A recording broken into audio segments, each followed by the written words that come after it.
Well, welcome along to Tuesday Chat. I think it's our last Tuesday Chat for here. So, for our last Tuesday Chat, we're going to someone who I actually asked very early on, would he be a part of Tuesday Chat, and not just me, actually. Herbert Armitage mentioned this man's name as well. So anyway, welcome to Reverend Richard Rowe. So welcome, Richard. Oh, thank you, Stephen. Good to be with you. Thanks. Thanks for inviting me. Sorry for taking so long to get back to you. We understand. Well, sorry, maybe you want to say why. Actually, it's a very understandable reason. Well, when you first asked me, I was in a situation where I didn't really have access to social media due to the work I was doing at the time. And when I did come back here, I'm only not back in Ireland for very long. I've only been back a few weeks and still settling into the manse here in Brookborough. Yeah, super. Well, talking of manses, I'm sitting in a manse that I was first in when you were the minister here. Yes. But then I first met Richard on his previous circuit to North Tipperary, which was my home circuit, and that was your first circuit. Were you a probationer minister there? That was my second circuit. My first circuit was North Dublin. Okay. And I was there for 2 years, and then I got asked at quite short notice to go to Enniskillen, and of which the Enniskillen circuit, of which of course you were part, and then I think we met because you're looking at preaching at that point, and yourself and another gentleman started the training as local preachers and discerning ministry. That's what I remember. Well, do you know what I remember now when you mention that? Yeah, as a local preacher on trial, as the term was then, I think the first service that I led was one where you were preaching, but I was to lead. Yes, that would be about right. The service. And I had all my preparation ready and whatever, but for whatever reason, I left my entire notes at home. So I think maybe that's why I've been apparently winging it ever since. Anyway, no, I shouldn't say that. I think we can all have stories where we have the notes, or we forget the notes, or we have the notes and we say something differently. So on your circuit, where you are now, on one particular Sunday, Jenny, my wife, says to me after the service, "That was fantastic. That was fantastic. Wonderful." And then I handed her my notes, and she looks and she goes, "That's not what you said." I think I may have used the first line, and then whatever happened, one of those blessed occasions when the Holy Spirit takes over and you end up with a completely different, that's swinging it. Yeah. Well, I mean, it's powerful, and just when we're thinking of preaching, I think Herbert credits you for getting him involved in preaching. So I'm pretty sure he said that somewhere. I may have, I may have encouraged him that way. Yeah. Yes, I can't remember. I don't. It's as you and I both know. It's the boss calls the preacher, and that we're just asked to remind people that they've heard from the boss. Yeah. I don't take. You can't take credit for something that like God does. Yeah. But it's good. It's good to help somebody discern. Nice. Yeah, totally. Yeah. Any other memories of your time here in North Tipperary you want to share, Richard? Any, or just what comes to mind when you think of North Tipperary? I think North Tipperary is a very special circuit. I think that people took a while to get used to this northern prod as I understood it. And I had to learn, and they were gracious, and they were encouraging, and we encouraged each other, I hope. I have all sorts of memories, and it would be too much to, it would take up much more than the half hour we have, and they were very, when I left North Tipperary to go to specialized ministry, they were very, very supportive. Some of them were supportive, even though for all sorts of reasons, it may not have been their first choice for us, and understandably so. But they were supportive. So Powerful.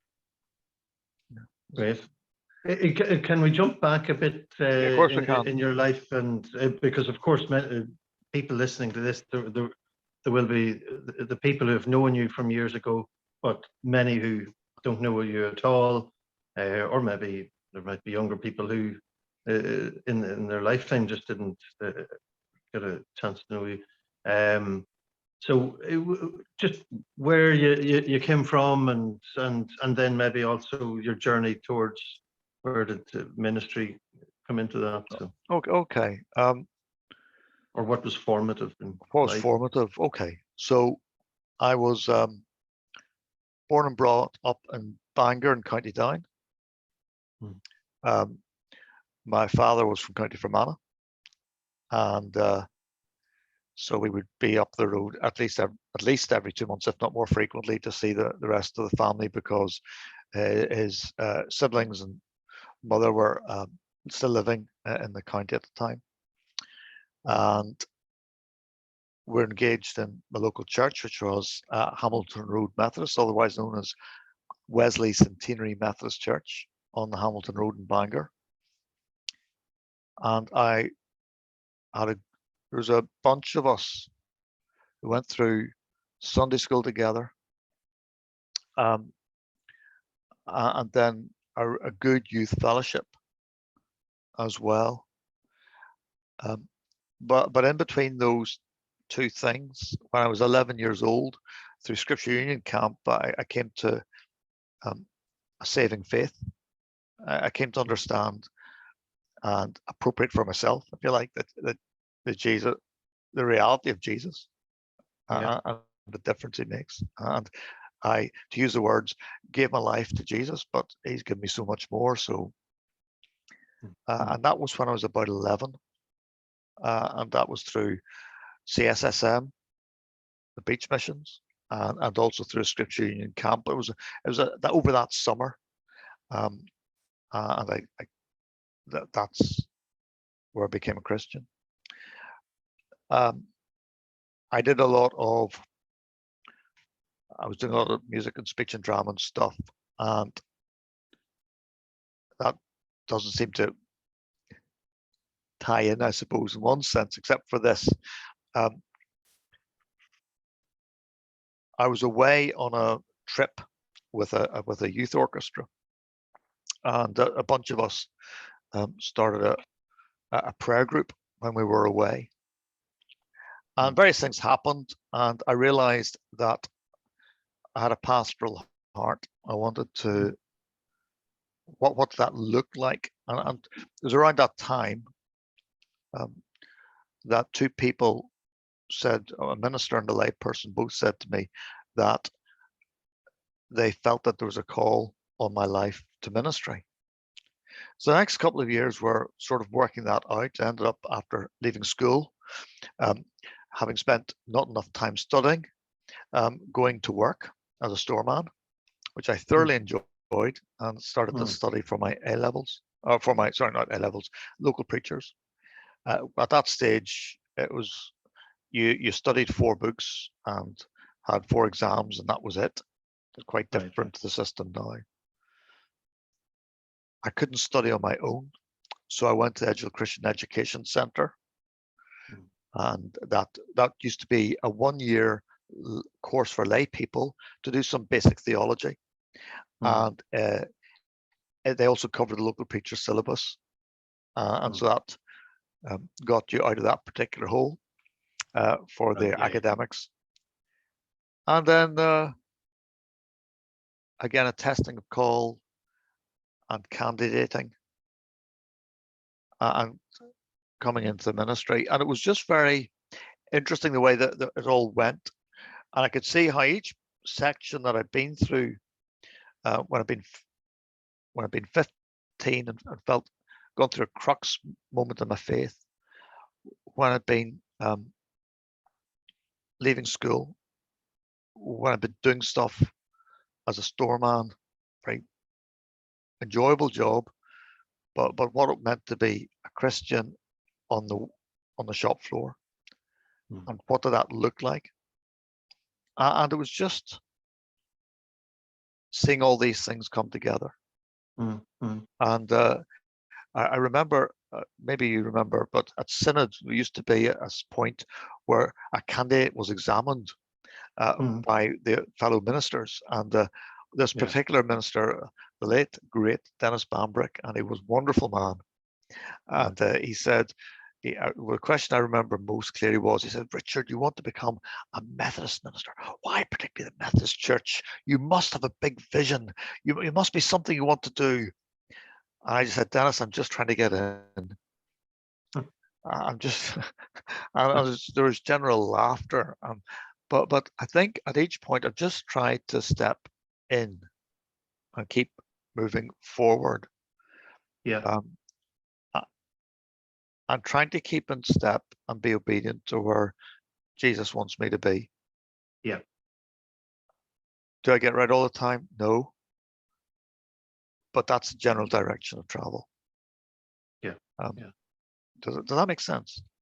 Oh, it does, and it's personally what I feel I'm having to relearn right now as we speak. Of course,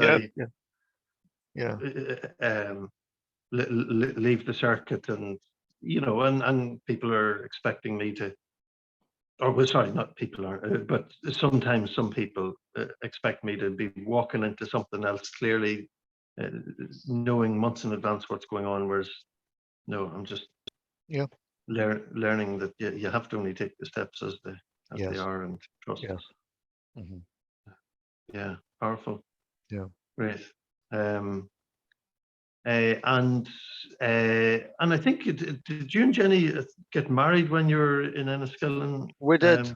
We did. Yeah, that's my memory. So yeah, we did indeed. So and Jenny, if I remember correctly, was from Tandragee, County Armagh. Yeah, well done. Yes, well done. I know. Well, something in my head there. And your family. Now, do you want to reflect on family at all, Richard, and anything in terms of the ups and downs and challenges of right? Oh, I think I'm not. Yeah.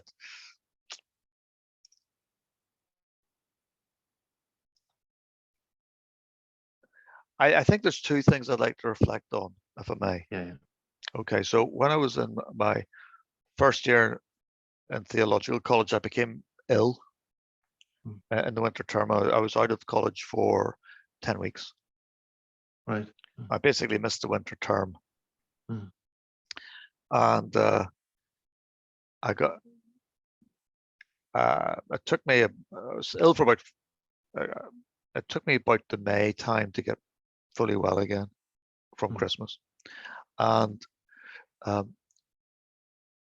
I still regard it with great satisfaction. I passed every single exam at the end of the year, apart from Hebrew, which I missed by, apparently, I was told, unfortunately, by about a mark and a half. Oh.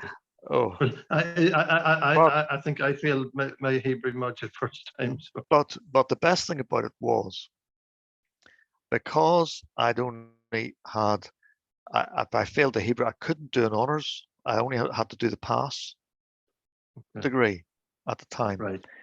Which meant that I had time to recover, but I'd also time to do other forms of ministry. I got involved with things that were happening, outreach in the Students' Union at Queen's University Belfast, on a Friday night or Saturday night, stuff like that, and all sorts of things that I wouldn't have had time to do if I'd been studying hard enough to do honours. And I think there was a little lesson in that for me, in that I was completely wiped out, and God sustained me in that. Everything was taken away. My health went, the sports I played, any ability to think or read or do anything or concentrate. It took years to get any sort of stamina back. And what I discovered was that providing Jesus was at the center, then I could cope. Now, we had I'm not going to go into details because of the nature of this medium, Stephen, but you'll understand what I'm saying. We went through a very difficult patch with bereavement. About 10 years after we were married. And it was very, very difficult. And we saw other couples going through similar stuff, and their relationships fracturing. But what we discovered was that because of lessons we'd learned, and I'd learned, because we were able to keep Jesus at the center, even though we were pretty broken,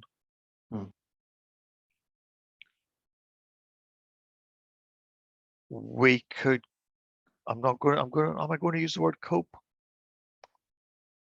We could survive, and then we could cope, and then we could manage the pain. Or accept that there was pain. And so that was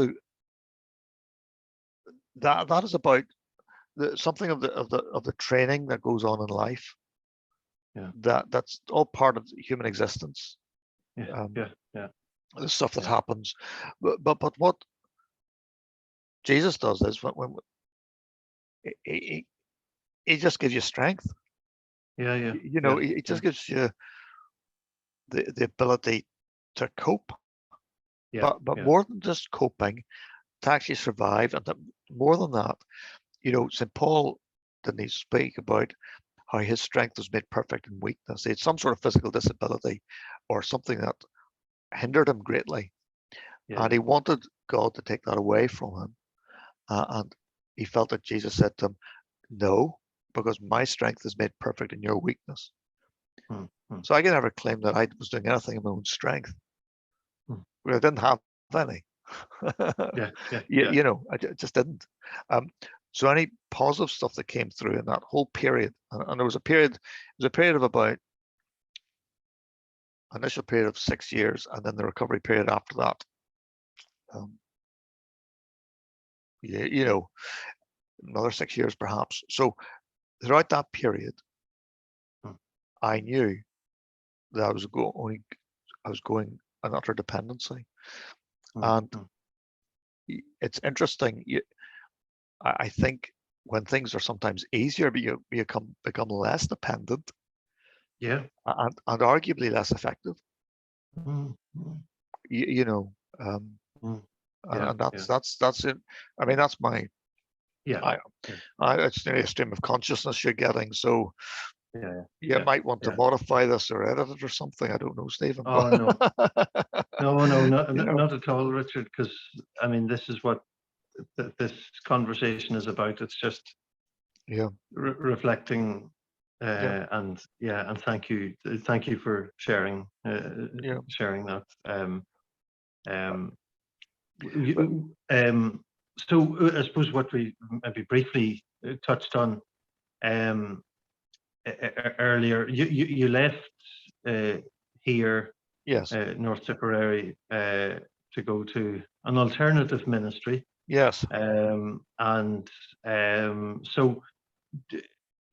now, of course, that has turned out to be a long, quite a period of time. Yes. And so I don't know if you can sort of block that into certain parts, but maybe the early moving to out on that. Do you want to just reflect on that? Oh, okay, right. I mean, what was happening in basically in 1999, let's go back further. In 1990, when I was in my last term in theological college, we had a number of things going on. We had people from overseas mission department and sector ministries coming to speak to us as students at Edgehill. And I thought, oh, that's interesting. And then one chap, the late great Richard Taylor, who'd been a senior RAF chaplain, right. One of our ministers, who was president the year I was ordained, he came and spoke to us about military chaplaincy. And I felt God give me a nudge. He said, I want you to think about that, but I want you to wait 10 years, so you have something to bring. So in 1999, my mother passed away, and there was other stuff happening, and we were on holiday, and I felt God reminding me about the military chaplaincy. It's 9 years in, you need to start thinking about military chaplaincy. Wow. And so I spoke to one of our ministers, the Home Mission Secretary, and he says, well, I'll make an inquiry. He gave me a full afternoon and said, I think it's a call from God. It's not just a grief reaction. And he made a phone call, and he was told by his counterpart in the British conference, sorry, we filled our quota. And I thought, oh, I must have got it wrong. And then I was, you know, Ballinasloe, and you know the hospital, don't you? I would guess. Yes. Well, I was on the way to the hospital in the October. You know, the holiday weekend when the horse fair's on. And I had a mobile phone in the car, and I'm going around these horses, and the phone goes, and it was Jenny saying, Richard, the chaplain of the fleet of the Royal Navy, has been on the phone. He wants to have a word. Right. So I went, did the visit, went home, spoke to the British counterpart, as it were, get an idea of who I was dealing with. And then I rang the chaplain of the fleet, and to cut a long story short, he says, would you consider the Navy? I said, I might. Well, come and see us. So that was arranged for the Sunday after JMC that year. JMC, funny enough, was here in Brookborough that year. And I came back from that, did the services in the morning, flew at tea time on the Sunday, and had my initial meetings. And what was interesting over the next number of months was the way that every single door opened. Brilliant. Somebody would, oh, you need to have this meeting, be at this meetings, and do this. Okay. And it, suffice to say, I ended up landing in with the Royal Navy in the September. And we made other arrangements. Family stayed in Ireland for various reasons initially. And I went through a training package. Brilliant. And that was the start of 21 and a half years of working with the Royal Navy. Powerful. So, you know, and it's gone. I thought, 6 years? You want me to do 6 years? And it's disappeared.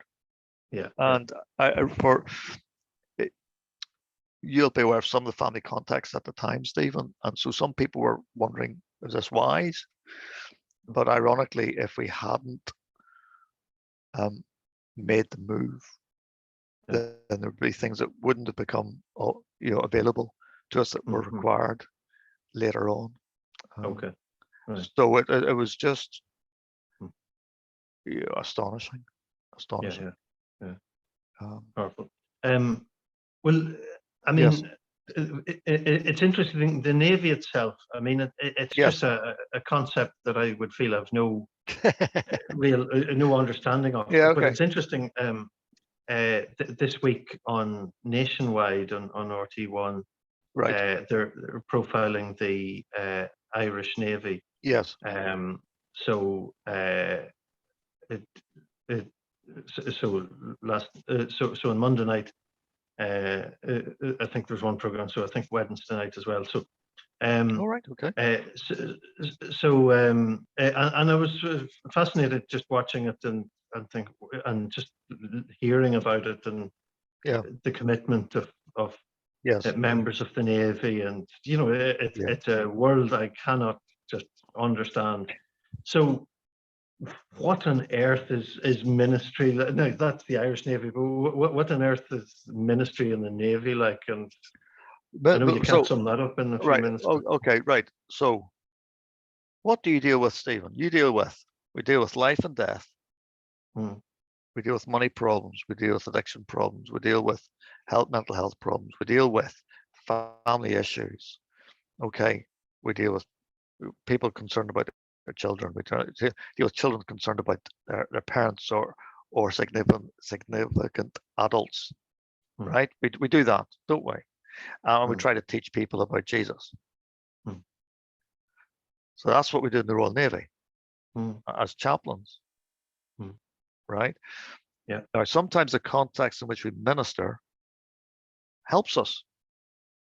Right? So I was dealing in a situation where I was working closely with medics, physical medics and mental health care medics, and all sorts of different people who had significant authority and lesser authority, and dealing with very large shore establishments and very small ships and everything in between. So we deal with the same stuff. Now, I had the ability sometimes to deal with particular individuals in depth over a long period of time, and sometimes more fleetingly, but also because the Navy was small, and or maybe bits of it, you keep rubbing up against the same people. Yeah. So there's my first job, I had the privilege of baptizing somebody as an adult at sea. Right. Well. Right. Okay. I presume but then not in the sea. Not in the sea. No. We were on the ship, and the ship was moving. But I baptized this individual, and he asked me. I was only with the ship a couple of weeks, but he said, could he get baptized, because he dealt with several other chaplains, and they'd all built him up in the faith, and he knew that he needed to take the step of commitment. But he was with me on my penultimate ship 15 years later. Wow. Over the years, we bumped up against each other, and you find out how somebody's doing. I dealt with one individual in my second job. I helped him through a very difficult time, I think. An interesting time, but let's leave it like that. He ended up on my last ship. Oh, yeah. And just it was great to see these things and the way things go. My very first ship, I got on well with folk, I think.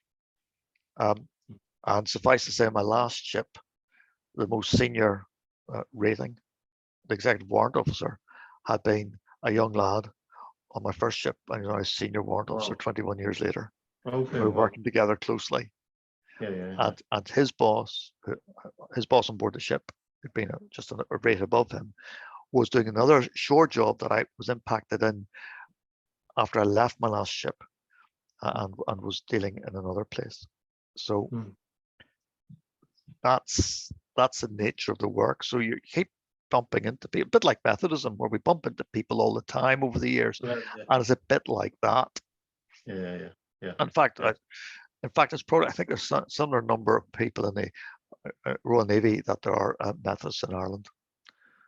30-odd thousand. Right. That's interesting. Yeah. You know, when I think about it, just off Yeah. the top of my head, there, I could be talking complete nonsense, but it's it's the same order of figures. Yeah. And you know how you will see some people in Methodism that you'll meet all the time, but you won't know a lot of other people. And it's the same in the Navy for the same number of people.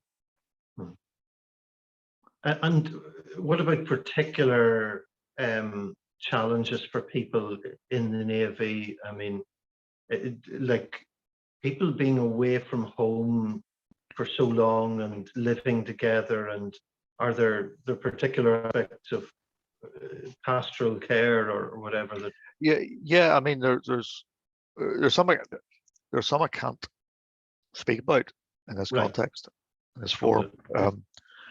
So because it's not public domain, so therefore, yes, there are certain things that make life very difficult.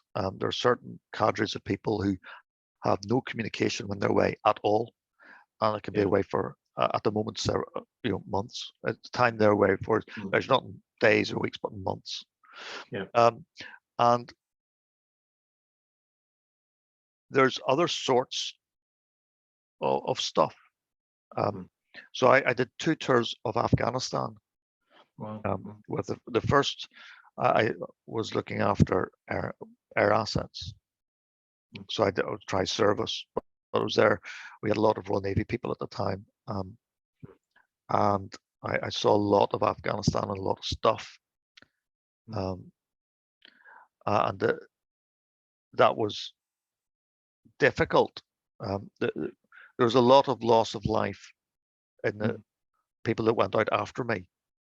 But I went out again 4 years later, and I worked at the hospital that we had in Camp Bastion, which was a major, at that time was a major location. And I was dealing with death every day. And I became very fond and appreciative of the Afghan people. Very appreciative of the care that the British soldiers particularly would have shown in discriminating against who's a combatant and who's not. I spent a lot of time. We looked after a lot of Afghans, and unfortunately, a lot of them. There was a lot of death, basically. And just dealing with that, and spent a lot of time in the mortuary and stuff, and spent a lot of time supporting the medical staff. And that for me was, I suppose, a highlight of my time in the Royal Navy, because I was dealing with the army, with an army unit at that time, and with numerous army units. And the significance is, as a Royal Naval chaplain, the only rank we carry is chaplain, right? And the idea is that you're the friend and advisor to all on board. So we strap line, so everybody has right of access. From the most junior sailor to the most senior captain, or an admiral, or whoever. Everybody's the same right of access. And everybody can be called by their first name, or they can, there's no, in an ideal world, it's perfect, but it's an institution, so there's shades of gray sometimes, but basically that's the idea. And so the army actually thought this was fantastic when I was with them, and the RAF quite enjoyed it sometimes too, and it was just fun. Does that sound silly? It meant we could take the edge of things for them. We could lighten the load. We could stand alongside. Folk didn't feel they had to stand. There's no standing on protocol particularly. Yeah. And the other thing is doing. There's various skills you had to learn.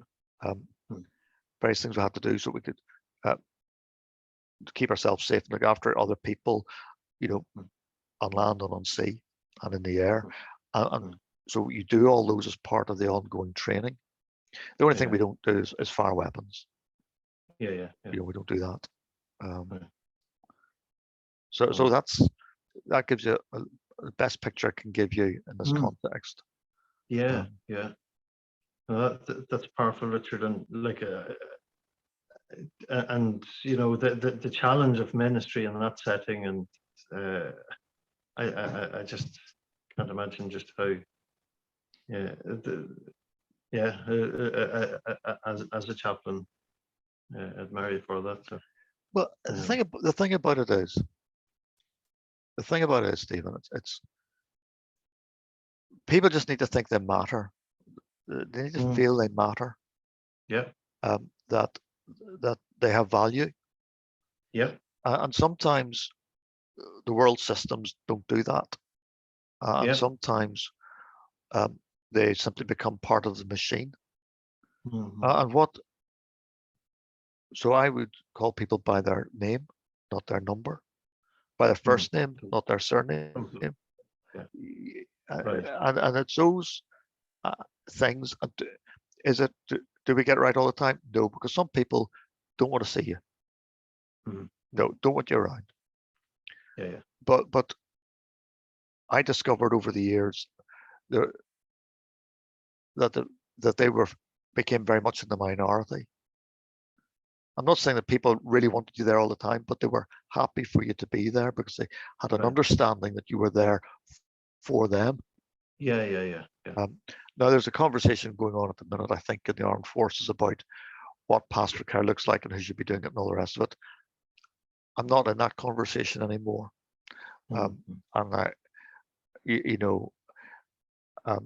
and at the end of the day, I actually returned to circuit a bit early. I could have stayed on a few more years, but I was a feeling that I'd done what I'd been sent to do by the boss. It was time, and when the opportunity was afforded me to return here, it was the right time to come. The other aspect is, in my last seagoing job, I had the privilege of doing what we call acquaintance. So somebody became acquainted with the Royal Navy through a visit, just for a few hours maybe, or a day, or whatever. And I got to meet a lot of priests and ministers, male and female, who were keen and able and good. And I couldn't, it was time for me to go. Right? It was time for me to go, because if I didn't go, then some of these people couldn't come in. Right. Okay. Yeah. And what would be very interesting, there's I know I haven't been in the office in a working capacity since before Christmas. And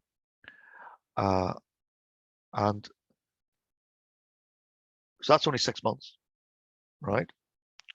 But I watched there's a program on BBC iPlayer, if you can access it at some point, and it's a 12 or 15-minute segment about a Royal Naval warship called HMS Northumberland, but it's concentrating on the role of the chaplain as she visits the ship.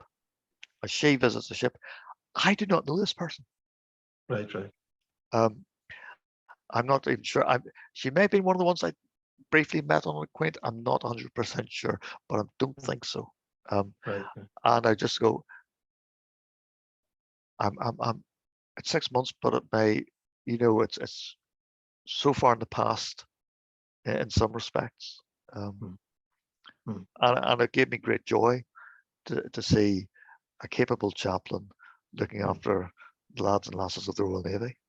And that's great. And the other thing it does is sometimes in our ministry, where particularly if we're on our own, particularly like yourself, Stephen, where you're on your own, you're on a circuit, it can be tough. And one thing that helped me was being part of a team. Now, what does that look like? Sometimes it was a team of chaplains, but sometimes it was more effective to be part of a team in a ship's company. So the last ship I had was a quite large ship, and I got on very well with with what we call the heads of departments. And we could work as a team together and support each other. And there's a model there somehow, you know. Yeah. I'm still trying to work out how it translates, but I'm sure it will. Oh yeah, yeah. Well, and maybe just as we reach sort of where you're at now. Yes. So you've just moved to Brookbur, the Upper Erne Circuit, yes, in Fermanagh, which now includes Corless, Stratton, and Tullyboy, and that's right. Cavan, yeah, fantastic. Which I was minister of when they were part of the Cavan. That's right. Cavan and Longford Circuit. And not, Steve. Indeed, there's I think a circuit member that here that came from Corless, Stratton. So I know geographically, and maybe that's a bit of an awkward shaped circuit, but any reflection? I mean, you're only there and learning the setting. So any reflections now, and as you sort of look to life back in Ireland, and it's great. It's home. It's home. What can I say? Fermanagh for Jenny and myself has always been a special place, and you know, ironically, it's somewhere we visit a fair bit over the years. So when it comes to sorting out practicalities, we can nearly find out things more easily in Enniskillen than we could in any place we had ever lived in England or Scotland. Okay. I kid you not. You know, it's and when you can't find it there, we have a reasonable idea who to ask or where to find it somewhere else. It's quite funny. Yeah. And there is a quality of life that is excellent. It's interesting realizing that people know a fair bit. I don't know if you remember, Stephen, when we went to Enniskillen Circuit, and was it Freddie Elliott? Right. Did up at Knocknenny. They had a welcome service for us up at Knocknenny in the hall, and I think it was Freddie Elliott. Right. Was it Freddie? Not Freddie Nixon. No. Freddie Nixon. Freddie Nixon. Yes. Raconteur. And the president's uncle. That's correct. Yes, indeed. And I still recall him going, you know, we call Richard a friend. By a friend, we mean a relation. And he tied me in. He tied me into, I don't know, I think you and I are related somehow as well. I don't know, can't remember. But he tied us. Right. All right. Yeah. And there's all these people, you know, there's the rector up near Cash. Name just escapes me at the minute. The name of the parish, but he's Henry Blair, currently Church of Ireland minister. Ardess. Well, Henry's no longer there, but yeah. Oh, is he not? Has he moved on? Right. Okay. You and I'll talk offline afterwards. And we were neighbours when I was doing the 1-year course at Edgehill, and he started agriculture, and I was doing Edgehill Christian Education Centre course, and he lived about a mile and a half away, 2 miles away from where my granny was from. Right. Yeah. And apparently my granny was visiting in the area, And his mother, my granny, sat down apparently one day and worked out that we were fifth cousins, two times removed. Yeah. Well, even I know as soon as you said that there was a connection between the Rowes and the Nixons, but anyway. Yeah. Yes. So David, our current president, the way the generations work, would be a second cousin of my father. Well, yes. Yeah. Well, we wish you well, Richard, in Fermanagh and whatever lies ahead. Sorry, just when you mentioned the greatness about Fermanagh, at my leaving service, yes, well, last, Father Pat, the priest in Cloughjordan and Cloughjordan, yes, presented me with fantastic a Fermanagh Gaelic top. I don't know what way this shows up on the screen, but Yeah, I hope it's not fantastic. Fermanagh shirt, which I mean, from our tradition and in Fermanagh would not be something I would have ever had before, but I am glad of it. So yes, so maybe you get something like that. And be expected to wear it. Well, Brookborough is a sort of town where it's got a big, it has. I think it's a fascinating town. Yeah. And a friendly town. Yeah. I think we can vouch for that. There's a fantastic big GAA complex. Yeah. A lot of the folk in the town are engaged with that. Yeah. But then the Thursday before the 12th, there's bands parading up the town, and everybody came out to watch them too. Yeah. And it's just an interesting dynamic here, and it's wholesome. I think it's wholesome, and we'll just see what God has in store for us. Really, God has in store for everybody else. Brilliant. Well, I know they'll warmly appreciate this. So, well, listen, Richard. Yes. In theory, Tuesday chat was meant to be a half-hour thing, but I think we're hitting 50 minutes here, which is great. Well, what you can do is you can just trim it. We'll not trim it. We'll not be trimming it. Just trim it. Just trim it. People hearing you say that now will already have been listening for 50 minutes. So, okay. God bless you, Stephen. Well, listen, thank you very much, Richard. No, thank you, Stephen.